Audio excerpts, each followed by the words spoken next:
After 2 days out of the public gaze, the Prime Minister has made a return to the carbon tax campaign trail. The opposition leader says she's been in hiding, spooked by bad polling. But Julia Gillard insists she's as committed as ever and will be advocating her scheme for years to come. Political reporter Melissa Clark. When you're wearing out the shoe leather, G'day, hello. It pays to put your best foot forward. We're able to walk gum and, to chew and walk gum. There we are, chew gum and walk at the same time. After a few days of relative silence, the Prime Minister's made a comeback to the carbon campaign trail.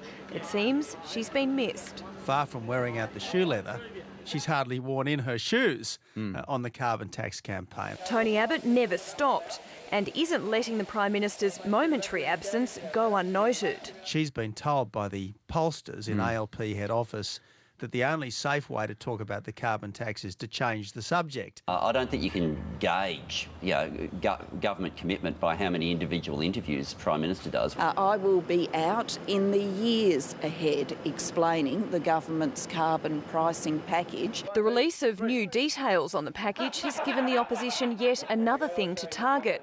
It's likening the regulator that investigates companies' emissions to powerful carbon cops. This is a draconian new police force chasing an invisible, odourless, weightless, tasteless substance. Weightless? Under the carbon tax, carbon dioxide will be charged by the tonne, and the government makes no apologies for policing the biggest emitters. If people break the law and if people commit fraud, they commit a crime and they are punished for it under any law of the nation. Despite the pause, the duelling campaigns are far from over. But the Prime Minister is making it clear she doesn't lead a one-issue government, highlighting this week's Malaysia deal, a forestry agreement and progress on the national broadband network as evidence. Melissa Clark, ABC News, Canberra.